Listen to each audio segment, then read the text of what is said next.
Not really. Are you there?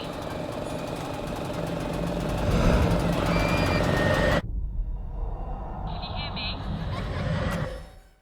Mark Jenkin's much-anticipated follow-up to his striking 2019 feature Bait continues his signature style of shooting the film silently on 16mm through a 70s hand-cranked camera, before dubbing the entire thing.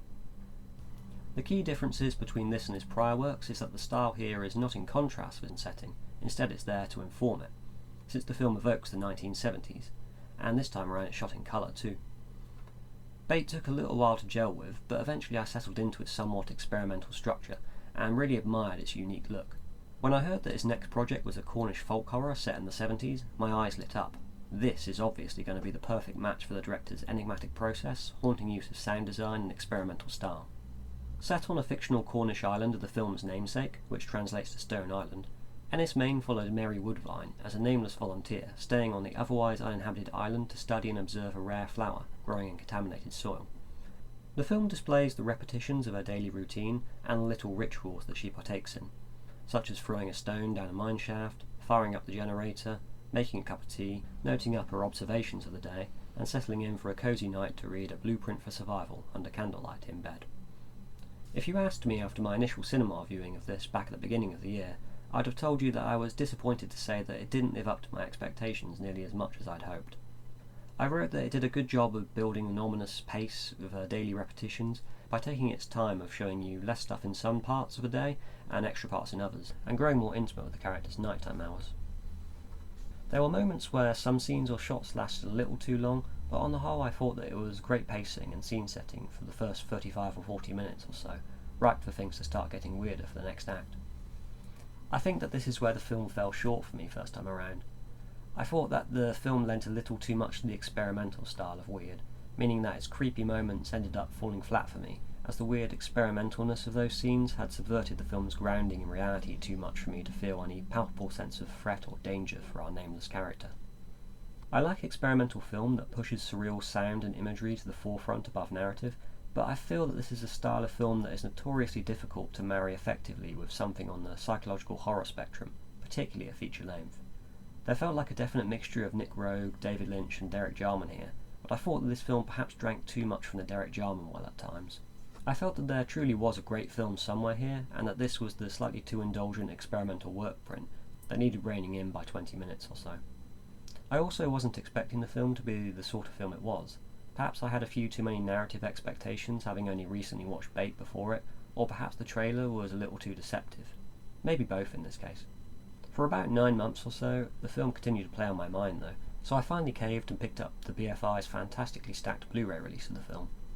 I knew that even if I didn't end up liking the film more on a second watch, I'd undoubtedly glean some useful and inspirational insights from the extra features, particularly the commentary track and interviews with Mark Jenkin, as he is simply a fascinating person to listen to when he's talking about his filmmaking process and influences. Before diving into the extra content, I finally gave the film a second watch, and I'm pleased to say that it does reward for a repeat viewing. Whilst not all my initial thoughts were swept away, I found myself gelling with the film much more this time around, now that I knew what sort of ride I was in for. Much like the first time I watched it, I was immediately in awe of simply how beautiful it looks. The 16mm colour film is strikingly fresh and nostalgic at the same time. The usage of primary colours within the muted landscapes is brilliant and evocative. The editing has a really meditative rhythm to it, which I really admire. It never gets tempted to rush certain scenes along, and instead allows you to drink up the atmosphere and setting for just the right amount of time in the film's first act. The Ozu-like usage of static details between shots that I noted to be present in Bait are pushed even further here to brilliant effect. The sound design is extraordinarily well integrated, with a brilliant and subtly ominous scoring melded with the calming sounds of nature and the startling disruptiveness of mechanical and electronical things like generators and radio static.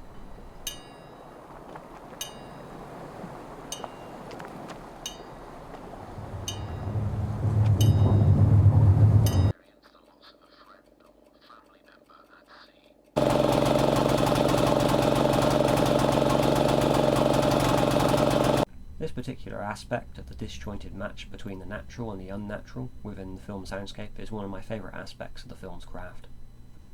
On a broader level though, Jenkin really has overall nailed his concept visually and sonically for the idea of a lost 70s film here. I still felt that the same moment of avant-garde spooky weirdness around the 39-minute mark didn't vibe all that well for me, and still feels a bit off-tone with the rest of the film in my opinion.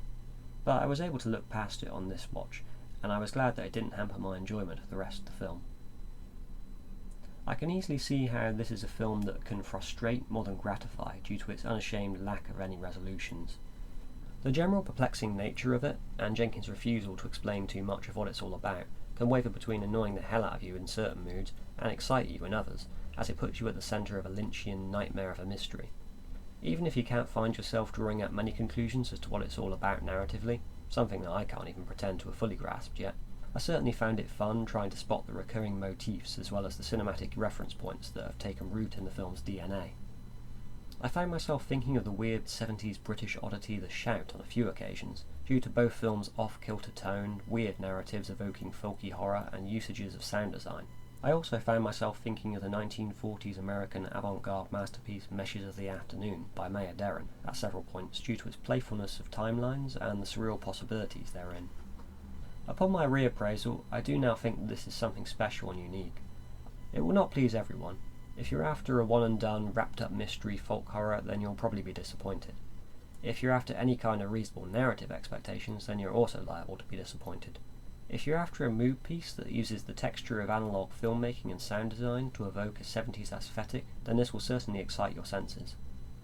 If you like David Lynch's most non-narrative stuff like Inland Empire and Eraserhead, and enjoy the prospect of a film that plays with the very parameters of time and structure to craft a work that will play on your mind as you try to make sense of it all and invent your own theories as for how it all comes together, then this may just be the film you're after. You're bound to find yourself discovering more things with successive watches on this one.